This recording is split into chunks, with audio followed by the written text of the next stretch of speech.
Después de estudiar las entrañas de una estrella, continuamos hoy con la serie La vida privada de las estrellas, hablando acerca de uno de los posibles caminos que puede seguir una estrella hacia su muerte, y uno de los tipos de cadáveres estelares que hay en el universo, las enanas blancas. Como dijimos en el vídeo acerca de la secuencia principal, todo es relativamente estable y duradero mientras una estrella se encuentra en esa etapa de su vida. El hidrógeno se fusiona en el núcleo, la enorme presión gravitatoria debida a la masa de la estrella se compensa con la presión de la radiación emitida por la fusión y la estrella brilla durante eones, como está haciendo ahora mismo nuestro Sol. Sin embargo, esta situación tiene un final. Este final llega más pronto o más tarde, dependiendo de la masa de la estrella, y puede tener varios caminos y varios resultados diferentes. Hoy vamos a estudiar lo que les sucede a las estrellas más pequeñas de todas las de la secuencia principal.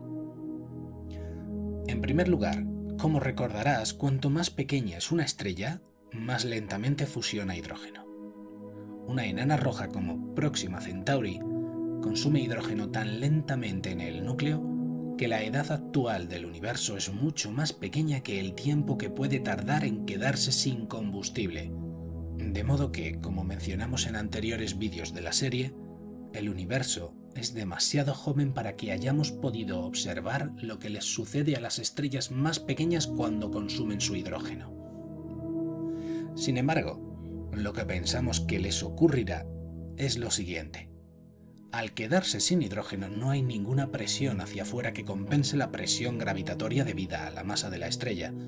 El astro se comprime y se calienta más y más, haciéndose muy pequeño y muy denso.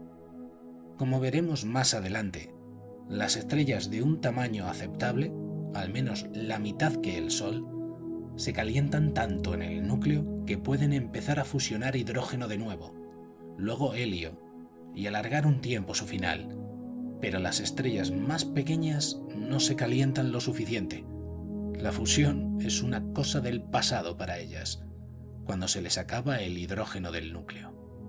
De manera que estas pequeñas estrellas se comprimen mucho, pero mucho, mucho. La presión gravitatoria es tan enorme que la fuerza de repulsión entre cargas del mismo signo es incapaz de detener la compresión, y el plasma que forma estas estrellas es de una densidad difícil de imaginar. Las cargas están casi pegadas unas a otras.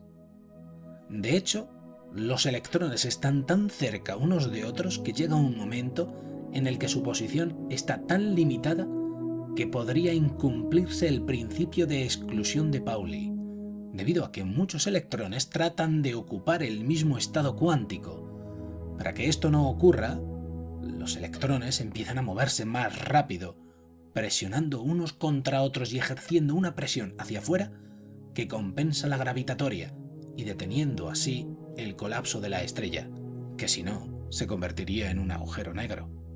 Dicho de otro modo, por si no estás familiarizado con el principio de exclusión, los electrones están tan apretados que sus posiciones están muy determinadas. Por el principio de incertidumbre de Heisenberg, la velocidad de los electrones está muy poco determinada, es decir, pueden moverse muy rápido, empujando unos contra otros y generando una presión hacia afuera que contrarresta la gravitatoria. Por supuesto, esta explicación es equivalente a la del principio de Pauli, simplemente dicha con otras palabras, pero a veces una de las dos explicaciones es más fácil de entender que la otra. En cualquier caso, esta presión de los electrones hacia afuera se denomina presión de electrones degenerados. Y una vez que los electrones empujan hacia afuera con suficiente ímpetu, la estrella deja de comprimirse. Tenemos una enana blanca. Pero como hemos dicho, esto ocurre cuando la estrella es enormemente densa, unos 1000 kilos por centímetro cúbico, o lo que es lo mismo, 1000 toneladas por metro cúbico, 1.000.000 de veces más denso que el Sol, que por otro lado no es demasiado denso. De hecho, hay pocas cosas en el universo más densas que una enana blanca, aunque de eso hablaremos más adelante en la serie. Pero lo curioso es que, debido a esto, las enanas blancas tienen una propiedad peculiar. Cuanto más masa tiene una enana blanca, más pequeña es. Claro, cuanto más masa, más se comprime hacia adentro y más hace falta apretar los electrones unos contra otros para que la degeneración ejerza una presión equivalente hacia afuera. Como veremos en vídeos posteriores, esta curiosa propiedad es la que hace que las enanas blancas demasiado grandes tengan un final catastrófico. Puedes comprender que cuanto más masiva, más pequeña, es una propiedad peligrosísima para una estrella. De hecho, una enana blanca suficientemente masiva, es decir, muy pequeña, se comprime tantísimo que sus electrones se mueven muy rápido, tanto que para estudiar teóricamente su comportamiento no basta con la mecánica cuántica, hace falta también la relatividad, pues los electrones se agitan a velocidades próximas a las de la luz. Utilizando ambas teorías, el físico indio Subrahmanyan Chandrasekhar calculó la masa máxima que podría tener una enana blanca para que el movimiento de los electrones debido al principio de exclusión pudiera compensar el colapso gravitatorio. El resultado es de unas 1,4 veces la masa de nuestro Sol, denominado límite de Chandrasekhar. En esta gráfica podemos ver la propiedad que acabo de describir. Cuanto más masa, menos volumen. El eje horizontal mide la masa de la enana blanca, comparada con la masa del Sol, y el vertical, el radio de la enana blanca, también comparado con el del Sol. La curva verde es la que se deduce teóricamente sin tener en cuenta los efectos relativistas. Como puedes ver, sin la relatividad no debería de haber ningún límite al tamaño de estas estrellas. Sin embargo, la curva roja tiene en cuenta la relatividad. Como ves en esa, llega un momento en que los electrones no pueden compensar la presión gravitatoria porque no pueden moverse a la velocidad de la luz. Observa lo que ocurre alrededor de 1,4 masas solares. Por eso no hay ninguna enana blanca mayor que 1,4 soles. ¿Qué sucede si una estrella es más grande que ese límite? ¿Se comprime hasta un radio de 0 y desaparece? ¿Qué pasa si una enana blanca, de alguna manera, va ganando masa hasta superar el límite? Responderemos a esas preguntas más adelante en la serie, pero si observas la gráfica y ese final de la curva que tiene un radio nulo, puedes imaginar que pasan cosas muy violentas y potencialmente muy raras. Pero paciencia, volvamos a nuestra enana blanca normal. ¿Qué tenemos entonces cuando la presión de los electrones degenerados compensa la gravitatoria? Un objeto extraordinariamente denso con la masa de una estrella normal, pero que ocupa más o menos lo que la Tierra, y en el que se ha detenido la fusión y no hay ningún tipo de producción de energía. Pero por otro lado, recuerda que según se va comprimiendo la estrella sin combustible, se ha ido calentando más y más. Una enana blanca recién formada está muy caliente. Su superficie puede llegar a los 150.000 Kelvin y tiene un color azul blanquecino. Sin embargo, las enanas blancas, e incluso las recién formadas, no brillan mucho. Sí, pueden estar muy calientes, pero son minúsculas. Aunque la radiación que emite cada metro cuadrado de su superficie es mucha, la superficie total de la estrella es muy pequeña, de modo que la cantidad de radiación que pueden emitir es ínfima, y por eso tardamos mucho tiempo en descubrir las primeras. La primera, 40 Eridani b, que fue observada por Herschel en 1783, aunque por supuesto no se conocía su naturaleza.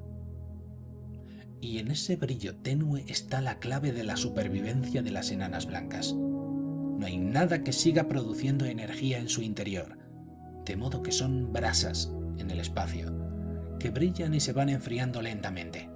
Pero al ser tan pequeñas y emitir tan poca radiación, se enfrían muy lentamente.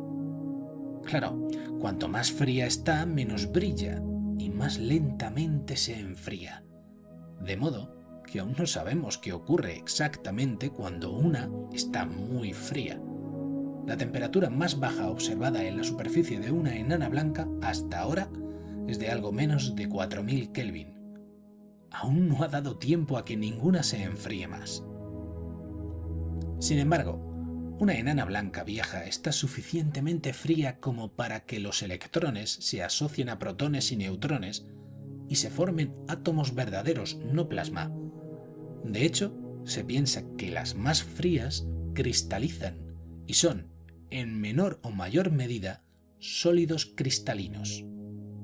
Esta teoría fue propuesta por primera vez en los años 60 y las observaciones más recientes de algunas enanas blancas antiguas sugieren que esta cristalización es una realidad.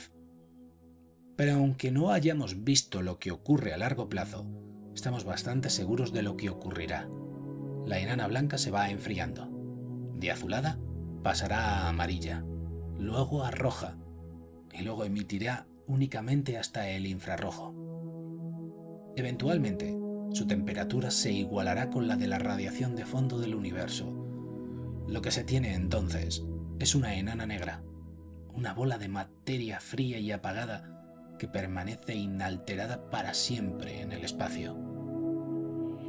Por supuesto, eso es lo que ocurre si la enana blanca no está cerca de nada que interactúe con ella. Como estudiaremos más adelante, si la enana blanca tiene una compañera de la que absorber material, puede ir creciendo más y más hasta que la presión de los electrones degenerados no sea capaz de compensar la presión gravitatoria, y entonces ocurren cosas mucho más violentas que la lenta extinción de una enana negra. Pero paciencia. Una aclaración importante, aunque sea repetitiva. En este vídeo hemos estudiado cómo una estrella pequeña se convierte en una enana blanca, pero esto no quiere decir que todas las enanas blancas sean pequeñas. Hemos visto que son posibles hasta 1,4 masas solares. Como veremos en el siguiente artículo de la serie, es posible que una estrella como nuestro Sol, o mayor, acabe siendo una enana blanca por un camino diferente del que hemos descrito aquí. Hemos preferido empezar a hablar de las enanas blancas de este modo, porque es el proceso más fácil de entender y menos violento. En el próximo vídeo hablaremos de otro camino diferente hacia este tipo de estrellas, las gigantes rojas.